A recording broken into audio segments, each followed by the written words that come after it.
Hello, my dear students. Welcome back to my YouTube channel. Today, we are going to start the fourth chapter of Class 9 NCERT Beehive, A Truly Beautiful Mind. My dear students, here this chapter talks about Albert Einstein.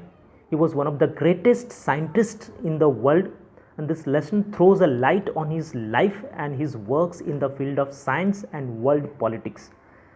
Now, my dear students, why it is told as a truly beautiful mind? We know Albert Einstein, but in this chapter, we can also say a sort of biography that how he is told as a beautiful mind. So, my dear students, we are going to see in this chapter about Albert Einstein. Even after the 50 years of his death, Albert Einstein's genius still reigns. आज तक उनके जैसा genius कोई नहीं हुआ है. तो चलिए देखते हैं लेसन को line by line. Albert Einstein was born on 14 March 1879 in the German city of Ulm, without any indication that he was destined for greatness. Now, my dear students, Albert Einstein was born on 14 March 1879. Where? In Ulm of German city. Now, my dear students, when he was very small, कोई ऐसा सोच नहीं सकता था उस time पर कि ये छोटा सा बच्चा एक दिन बहुत बड़ा साइंटिस्ट बनेगा. But on the contrary his mother thought, उसकी माँ ये सोचती थी कि अल्बर्ट वॉज अ फ्रिक. अ फ्रिक का मीनिंग क्या होता है? A word used disapprovingly okay, negative में, to talk about a person who is unusual, जो अनयूजुअल हो. डजंट बिहेव, एक अच्छी तरह से बिहेव नहीं कर पाता. लुक और थिंक लाइक अदर्स, ओके, जो दूसरों के जैसे ओके देख नहीं सकता है, दूसरों के जैसा सोच नहीं सकता. तो अल्बर्ट आइंस्टाइन के माँ सोचती थी कि वो एक फ्रिक है, ओके, मीन्स एब नॉर्मल है, दूसरों जैसा ओके बिहेव नहीं करता. To her his head seemed much too large, और वो जब छोटा था तो माँ को ऐसा लगता था कि उसका जो सर है, उसका जो हेड है, वो कुछ ज़्यादा ही बड़ा है. आगे देखते हैं. At the age of 2.5, Einstein still wasn't talking. Now what happened? जब आइंस्टाइन वो 2.5 ईयर के हो गए, 2.5 ईयर ओल्ड, तब भी वो बोलते नहीं थे. यूजुअली बच्चों उसमें देखो, अगर कोई बच्चा, छोटा बच्चा 1 से 1.5 साल का हो जाता है तो वो छोटे मोटे जो शब्द होते हैं वो तो बोलना शुरू कर देता है. लेकिन आइंस्टाइन 2.5 साल के हो गए लेकिन फिर भी बोल नहीं पा रहे थे. ओके, वो बोलते नहीं थे. When he finally did learn to speak, he uttered everything twice. लेकिन जब आखिर में उसने बोलना शुरू किया तो वो हर शब्द को 2 बार रिपीट करते थे. Einstein did not know what to do with other children. अब आइंस्टाइन को ये नहीं पता था कि दूसरे बच्चों के साथ कैसे बिहेव करे, कैसे रहे.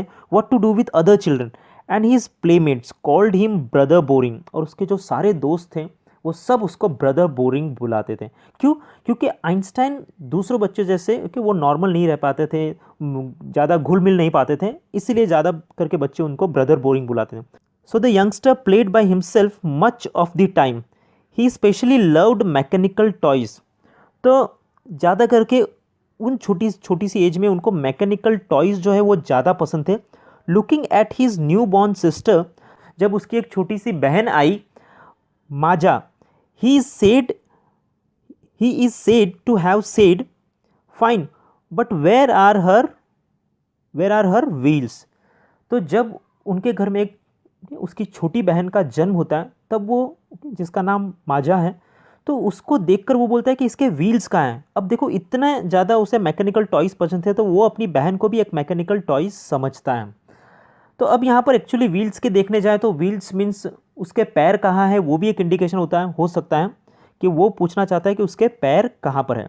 लेकिन जैसे यहाँ पर आगे बात की है कि मैकेनिकल टॉयज़ उसे बहुत पसंद थे, तो वो अपनी बहन को एक खिलौना समझ बैठा था और वो पूछ रहा था कि इसके व्हील्स कहाँ पर हैं. इतना उसका दिमाग के उस मैकेनिकल चीज़ में दौड़ता था इतनी कम एज में. तो यहाँ पर एक स्टोरी भी है हमारे पास, उसको समझने की कोशिश करते हैं. So there is one story about this. Let's go through. Otto Neugebauer, who was an historian and ancient mathematics of those days, he told a story about the boy Einstein that he characterizes as a legend. Means बचपन में उनके अंदर कोई ऐसा skill नहीं थी, ऐसा कोई टैलेंट नहीं था कि जो उनको कोई लेजेंड बुलाए. But that seems fairly authentic as he was a late talker. बहुत ही लेट उन्होंने बोलना शुरू किया. किसने? अल्बर्ट आइंस्टाइन ने. हिज पेरेंट्स वर वरीड, उनके मम्मी पापा बहुत ही ज़्यादा चिंतित थे कि ये बोल क्यों नहीं रहा है। एट लास्ट जब वो एक दिन सपर टेबल पर थे, सपर टेबल मीन्स डिनर के टेबल पर थे, ही ब्रोक हिज साइलेंस, और एक दिन उस बच्चे ने अपना साइलेंस तोड़ा और उसने क्या कहा, the soup is too hot, ये जो सूप है ये बहुत ही ज़्यादा गर्म है। ग्रेटली रिलीव्ड, रिलीव्ड कौन, उसके mummy papa. His parents asked why he had never said a word before. Albert replied, because up to now everything was in order. अब तक जो भी चीज़ हो रही थी वो सब कुछ ऑर्डर में हो रही थी और आज तक उसे ऐसी ज़रूरत ही नहीं फील हुई कि उसे बोलना चाहिए, इसीलिए वो अभी तक नहीं बोले थे। और जब उन्होंने बोलना शुरू किया तो उसके मुंह से पहला सेंटेंस क्या निकला था, the soup is too hot. So आप इससे भी अनुमान लगा सकते हो कि वो कितने इंटेलिजेंट थे। तो चलिए आगे देखते हैं। A headmaster once told his father that what Einstein chose as a profession wouldn't matter because he will never make a success at anything. Now, one day, Einstein's headmaster told Einstein's father that whatever the profession Einstein will choose, but he will never able to succeed into that. तो यहाँ पर क्या करते हैं, जो Einstein के headmaster है वो थोड़ा नेगेटिव स्टेटमेंट देते हैं। अब क्यों बोलते हैं, क्योंकि आइंस्टाइन इतने एक्टिव नहीं होते हैं और वो दूसरे बच्चों जैसा एक इंटरेस्ट नहीं दिखाते कोई चीज़ में, इसलिए उसके बेस पर वो ऐसा उनके पापा को बोलते हैं कि वो कभी अपनी लाइफ में सक्सेस नहीं हो पाएंगे। Einstein began learning to play the violin at the age of 6 because his mother wanted to. He later became a gifted amateur violinist, maintaining the skill throughout his life. Now, what is the meaning of amateur? Amateur means doing something for personal enjoyment rather than as a profession. तो जब वो 6 साल के थे तभी वो बहुत ही अच्छा वायलिन बजाना सीख गए थे। क्यों? क्योंकि उनके ममा चाहते थे, because his mother wanted him to, तो उनकी ममा की ये इच्छा थी। फिर बाद में later he became a gifted amateur violinist, तो वो फिर बाद में उन्होंने ये एक हॉबी के तौर पर अपना इस स्किल को उन्होंने लिया और वो बजाते थे। Maintaining the skill through out this life, और ये स्किल को उन्होंने थ्रू आउट अपनी लाइफ में मेंटेन करके रखा। कौन सी स्किल को? वायलिन बजाने की स्किल को। But Albert Einstein was not a bad people, वो एक के बुरे स्टूडेंट नहीं थे। He was not a bad student. He went to high school in Munich where Einstein family had moved when he was 15 months old. जब वो 15 महीने के थे तब आइंस्टाइन की जो फैमिली है वो म्यूनिक में means they got migrated and scored good marks in almost every subject. सभी सब्जेक्ट में बहुत अच्छा स्कोर करते थे। Einstein hated the school's regimentation. What is regimentation? Order और discipline taken to an extreme, बहुत ही ज़्यादा स्ट्रिक्ट डिसिप्लिन, और ये सब चीज़ें आइंस्टाइन को पसंद नहीं आती थी। Often clashed means opposed with his teachers, वो अक्सर टीचर्स के साथ अपोज करते थे, आर्ग्यूमेंट हो जाता था। At the age of 15 Einstein felt so stifled there. Stifled means unable to breathe और suffocated. At the age of 15 Einstein felt so stifled there that he left the school for good. और उन्हें जब वो 15 साल के हुए तब उनको ये स्कूल की जो लाइफ थी वो बिल्कुल अच्छी नहीं लगती थी और उन्होंने स्कूल हमेशा के लिए छोड़ दिया। He left the school for good. इसका मतलब for ever he left the school. The previous year Albert's parents had move to Milan and left their son with relatives. अब जब अल्बर्ट ने स्कूल को छोड़ा उसके एक साल पहले Albert's parent had move to Milan, Milan is in Italy, and left their son with relatives. After the prolonged discussion, Einstein got his wish to continue his education in German-speaking Switzerland, in city which was more liberal than Munich. Now in Munich, he experienced the strict discipline in the school, but here when Einstein decided after the prolonged discussion to continue his education in German-speaking Switzerland, this city there the school was more liberal. Liberal means willing to understand and respect others' opinions. So he decided to continue his education in German-speaking Switzerland. Einstein was highly gifted in mathematics and interested in physics. And after finishing school, he decided to study at the university in Zurich. Now, my dear students, Einstein was really very gifted in mathematics. बहुत ही अच्छे थे वो maths में, and very interested in physics too. After finishing his school, he decided to get the further education in the University of Zurich. Zurich is the another city in Switzerland. But science wasn't the only thing that appealed to the dashing young man with the walrus mustache. Walrus means moustache का एक shape होता है, यहाँ पर आप image में देख सकते हो. तो ये यंग हैंडसम मैन को सिर्फ साइंस ही पसंद नहीं था, लेकिन साइंस के अलावा भी इनको बहुत सारी चीज़ों में इंटरेस्ट था. तो ये इमेज है अल्बर्ट आइंस्टाइन की जब वो 21 ईयर ओल्ड के थे, और ये 1955 में. He also felt a special interest in a fellow student Mileva Maric. Fellow student means जो आपके साथ पढ़ता है वो, whom he found to be a clever creature, और जो उनको बहुत ही क्लेवर लगते थे. This young Serb had come to Switzerland because the university in Zurich was one of the few in Europe where women could get degrees.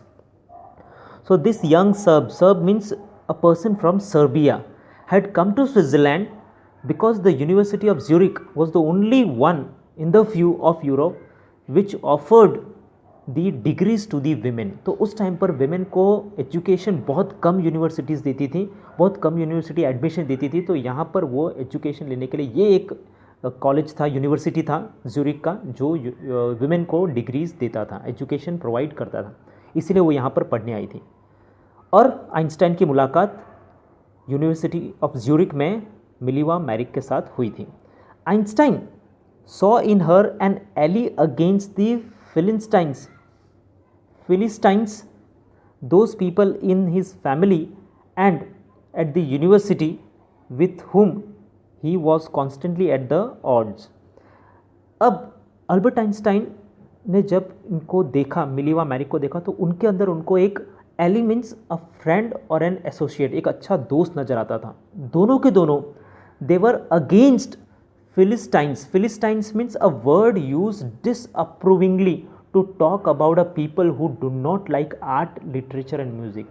तो ये दोनों के दोनों अगेंस्ट थे ऐसे इंसानों के जिनको आर्ट, लिटरेचर और म्यूज़िक पसंद नहीं आता था. इसका मतलब इन दोनों को बहुत ही अच्छा लगता था. Both of them they liked the art, literature and music. ये दोनों उस चीज़ को पसंद करते थे, लेकिन ये उन लोगों के अगेंस्ट थे जिनको ये सब चीज़ें पसंद नहीं आती थी.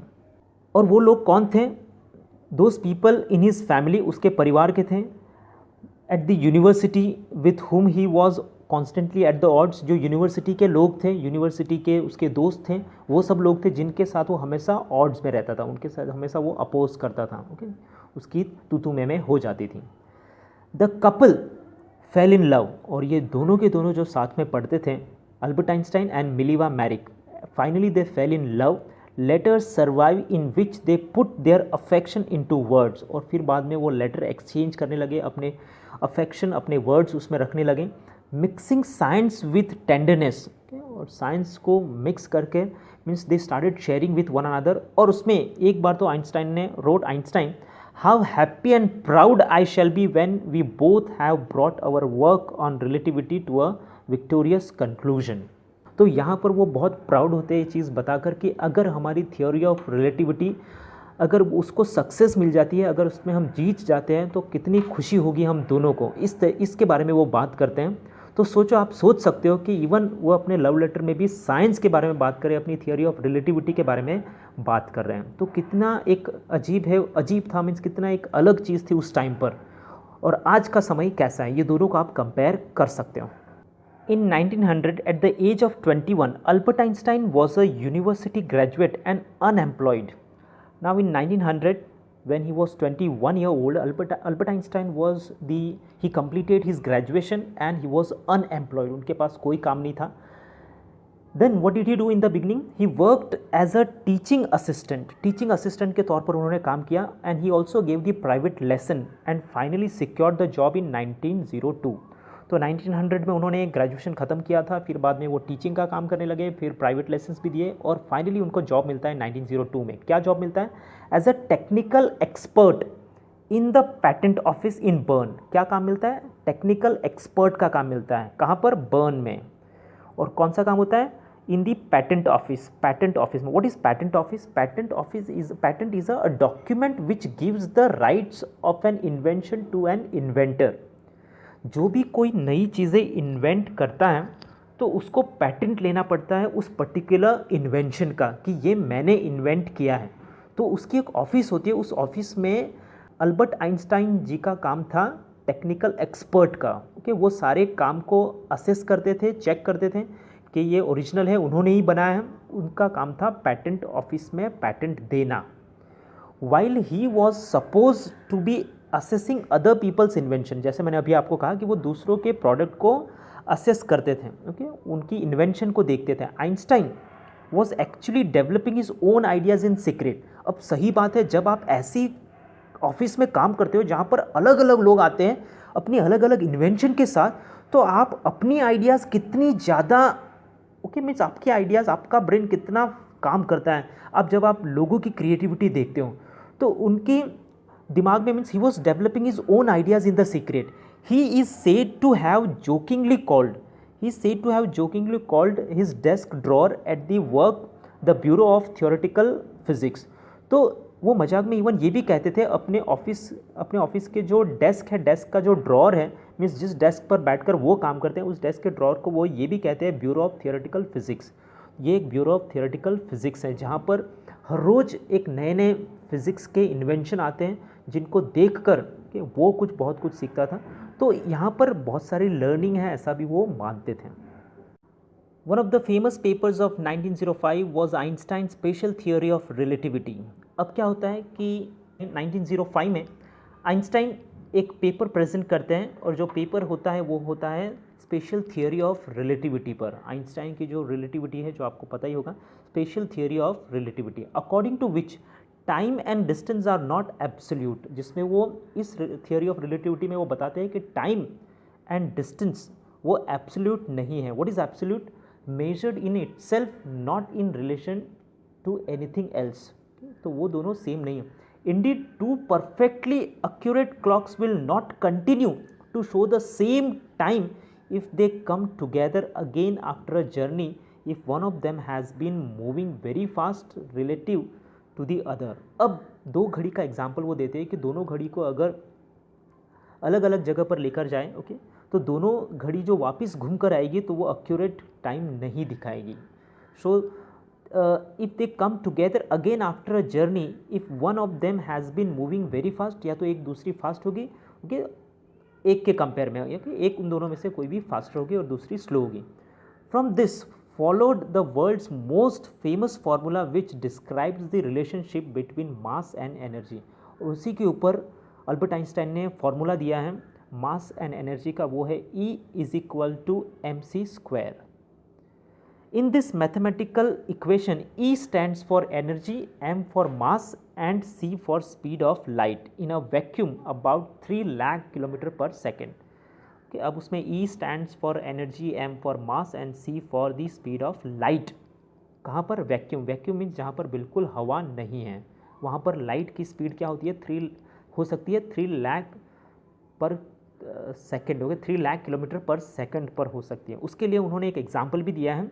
ये एग्जाम्पल अल्बर्ट आइंस्टाइन जी ने ही दिया है। When you sit with a nice girl for 2 hours it seems like 2 minutes, when you sit on a hot stove for 2 minutes it seems like 2 hours. That's relativity. अगर आपको और detail में समझना है तो आप अपने साइंस टीचर से ज़रूर कंसल्ट कर सकते हो इसके बारे में कि थियोरी ऑफ रिलेटिविटी क्या है। चलिए आगे बढ़ते हैं। While Einstein was solving the most difficult problems in physics, his private life was unraveling. Now, when Einstein was solving and working with the most difficult problems of his life in physics, जो उसकी private life थी वो पूरी unravelling means starting to fail, okay, जो पूरी तरीके से fail हो रही थी। कैसे? Albert wanted to get marry to Mileva right after finishing his studies. Okay, Albert क्या चाहता था कि वो मिलिवा, जो उसकी फेलो फ्रेंड थी कॉलेज में, यूनिवर्सिटी में, उससे वो शादी करना चाहता था जैसे ही उसकी पढ़ाई ख़त्म हो जाती है। लेकिन but his mother was against it, उसकी माँ को ये पसंद नहीं था। She thought Mileva who was 3 years older than her son. अब ये लोग कर लो बात, जो मिलिवा थी वो 3 साल अल्बर्ट आइंस्टाइन से बड़ी थी, इसीलिए उनको अगेंस्ट था। अब यही एक रीज़न है कि और भी कोई रीज़न था, was too old for him, वो बहुत ज़्यादा मीन्स 3 साल बड़ी होती है, ओके, बहुत ज़्यादा होता है कि वो बड़ी है। She was also bothered by Mileva's intelligence, उनको मिलीवा के इंटेलिजेंस से भी बहुत ज़्यादा प्रॉब्लम था। क्यों? She is a book like you, वो तुम्हारे जैसे ही इंटेलिजेंट है। She is a book like you means वो भी ऐसी ही किताबी कीड़ा है, तुम्हारे जैसे ही पढ़ाई में ये वो, तो उससे भी उनको बहुत ज़्यादा चिंता होती थी। हिज मदर से Einstein put the wedding of, और आइंस्टाइन ओके मीन्स ये वेडिंग जो था और ये सब वो साइड में रख देते हैं, ओके मीन्स उसके लिए वो मना कर देती हैं। कौन? अल्बर्ट आइंस्टाइन की माँ उनकी शादी के लिए मना कर देती हैं। The pair finally married in January 1903 and had 2 sons. तो लास्ट में ये कपल शादी कर लेता है कब? 1903 में, और उनके 2 बेटे होते हैं। But a few years later the marriage faltered, और कुछ सालों के बाद ये जो शादी है इसमें दरारें आने लगी, ओके, ये थोड़ा कमज़ोर होने लगा ये शादी के, means faltered means became week.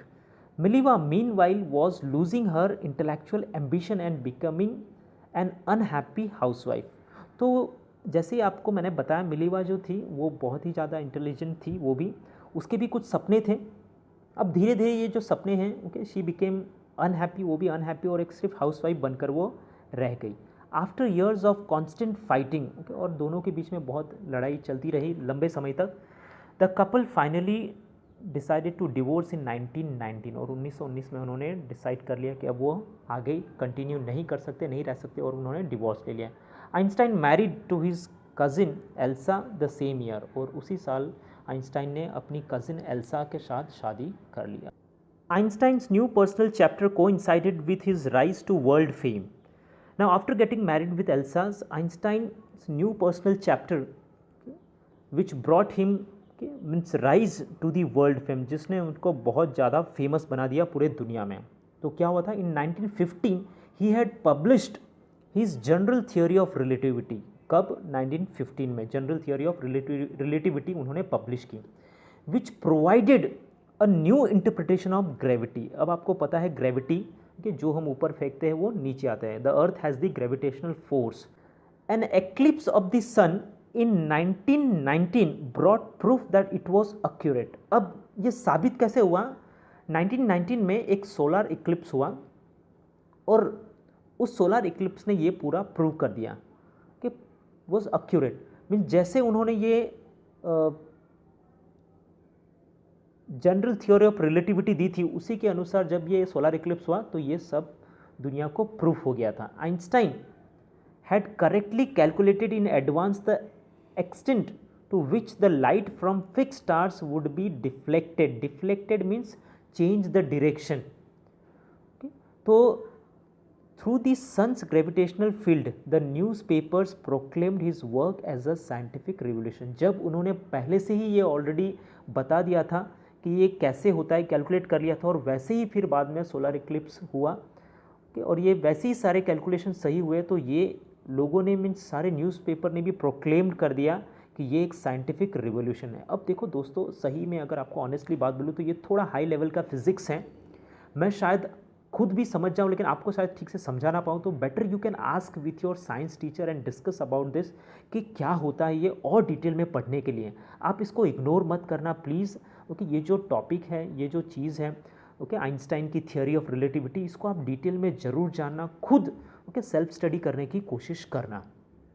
Einstein received the Nobel prize for the physics in 1921, और इस चीज़ के लिए उनको जनरल थियोरी ऑफ रिलेटिविटी के लिए नोबेल प्राइज़ 1 में मिलता है। He was showered with honours and invitations from all over the world and lorded by the press. Okay, तो उनको बहुत ज़्यादा मान सम्मान मिलता है, बहुत सारे ऑनर्स मिलते हैं।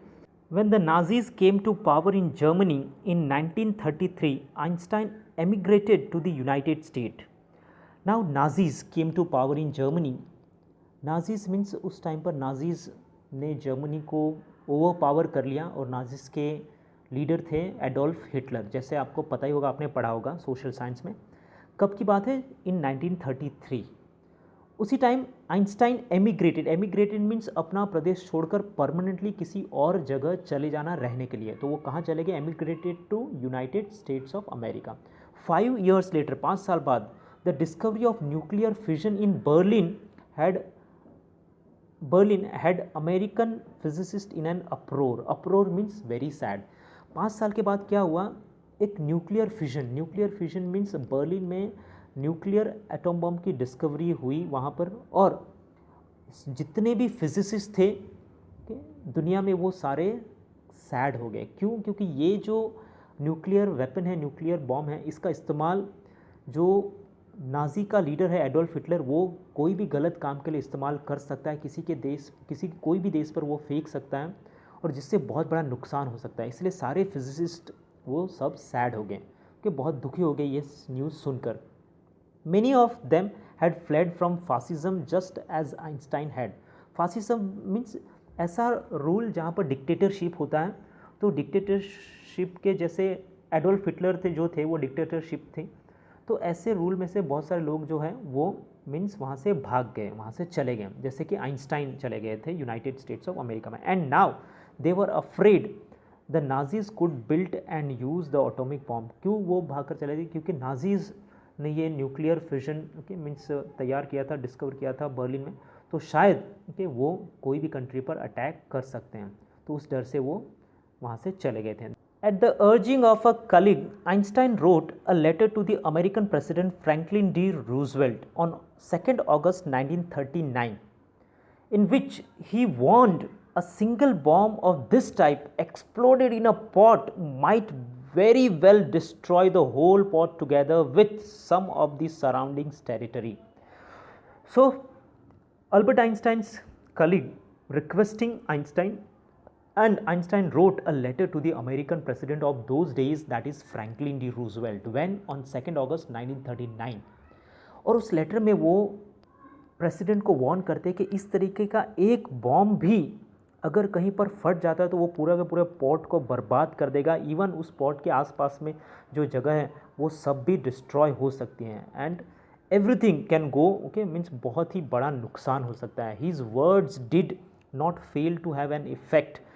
ओके, उसके वर्ड्स मीन्स फेल नहीं हुए. And the American developed the atomic bomb in the secret project of their own and dropped it on the Japanese cities of Hiroshima and Nagasaki in August 1945. और America ने क्या किया, इस चीज़ को जैसे उनको पता चला अल्बर्ट आइंस्टाइन से, उन्होंने ये सीक्रेट प्रोजेक्ट में वो खुद भी बॉम्ब बनाने लगे. और 1945 इन मंथ ऑफ अगस्त में ये 2 बॉम्ब उन्होंने, एक हिरोशिमा और दूसरा नागासाकी पर डाल दिया. और इसमें क्या है कि जर्मनी ने तो सेम बॉम्ब बनाया था लेकिन कहीं पर फेंका नहीं था, लेकिन अमेरिका ने तो सचमुच इस बॉम्ब को जापान के 2 शहरों में इसको गिरा दिया, और जिससे बहुत ज़्यादा नुकसान हुआ था. ये वर्ल्ड वॉर सेकेंड की बात है और जिससे वर्ल्ड वॉर सेकेंड का अंत भी हुआ था. आपको ये पता ही होगा. So let's go ahead. Einstein was deeply shaken by the extent of the destruction. और उनको ये जैसे उनको पता चला हिरोशिमा नागासाकी पर कि मीन्स न्यूक्लियर बॉम्ब का अटैक हुआ, तो ये जो न्यूज़ सुनकर वो बहुत ही ज़्यादा दुखी हो गए. This time he wrote a public missive to the United Nations. What is missive? Missive is a letter, especially long and official letter. To whom? To the United Nations organization, जो आज भी है.